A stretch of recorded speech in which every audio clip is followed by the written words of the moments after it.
The House Rules Committee is a unique standing committee in the House. It doesn't deal with specific types of issues. It deals with procedures. It was created in 1880, and it was designed essentially to establish rules for how bills would be debated on the floor and whether there'd be any amendments to those bills on the floor.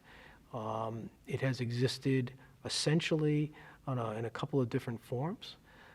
Times the committee has been pretty autonomous and able to make its own rules, but these days it's essentially an arm of the Speaker of the House, and the Speaker determines who is going to serve on that committee, and most of the time decides exactly what types of rules the Rules Committee will put together for debating and amending bills on the House floor. No piece of legislation can be debated on the floor of the House of Representatives until it has a rule attached to it.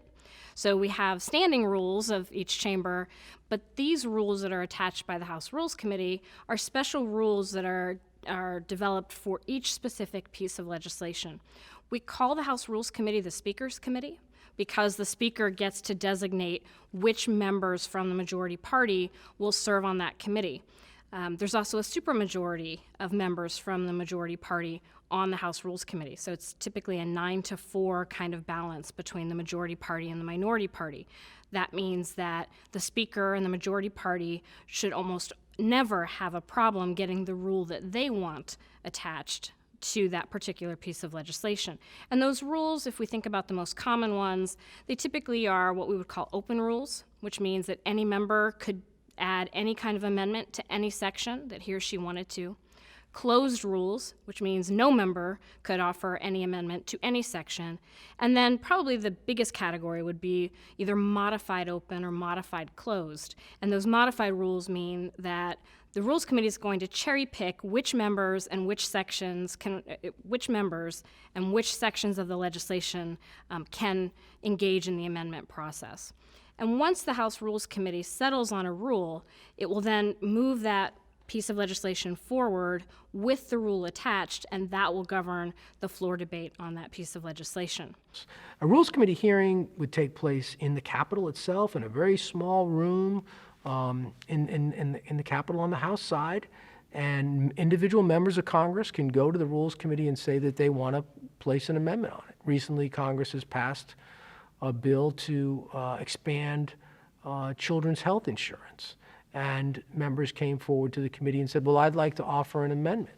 There's actually a hearing there.